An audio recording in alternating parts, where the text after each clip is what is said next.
Trumpai apie akimirkos įprasminimą, buvimą čia ir dabar.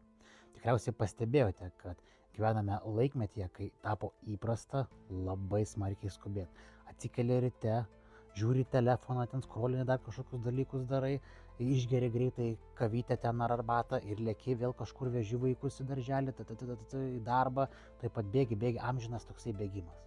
Tame bėgime nėra jokios akimirkos įprasminimo, nėra pabuvimo ramybėje, susitelkimo į tą procesą, išjautimo pilno to proceso. Yra tiesiog nuolatinis šokinėjimas nuo vienos minties prie kitos. Dabar man reikia išgerti arbatą, dabar man reikia važiuoti vežti vaikus, dabar man reikia tą, ir amžinas šokinėjimas nuo minties prie minties.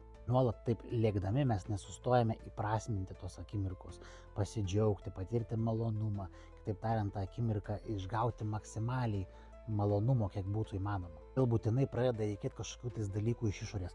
Tai prigerti, prirūkyti, prikaifo dar kažkokių tais narkotikų, priėsti junk foodo, prižiūrėti Netflix'o arba tas pačius filmus, serialus 100 kartų matytus, kad tik tais kažkaip tai sustoti ir įgauti kažkokio tais malonumo.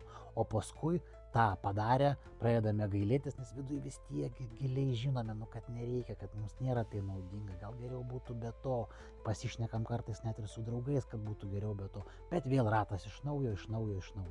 Kaip dabar atrodo tas akimirkos įprasminimas? Pirmiausia, tai reikia išlipti iš savo galvos, reiškia nustoti šokinėti nuo minties prie minties, daugiau susitelkti kūno pojūčius ir stebėjimą, visko stebėjimą. Pavyzdžiui, grįžkime prie pavyzdžio ties tuo kavos rytiniu gėrimu. Tu pasidarai kavą, giliai įkvepi, kaip jinai kvepia, užkaiti vandenį, užpili, pauostai, kaip jinai užpilta, lėtai išmaišai, pradedi pasipūti vėją, lėtai pradedi gurkšnoti, paragauji pirmo gurkšnio, apsidarai, kas pas tave yra namuose, galbūt toksai paveikslas gražus, pasižiūri, wow, kaip faina, galbūt už lango geras oras, šviečia saulytė, koksai paukštelis skrenda.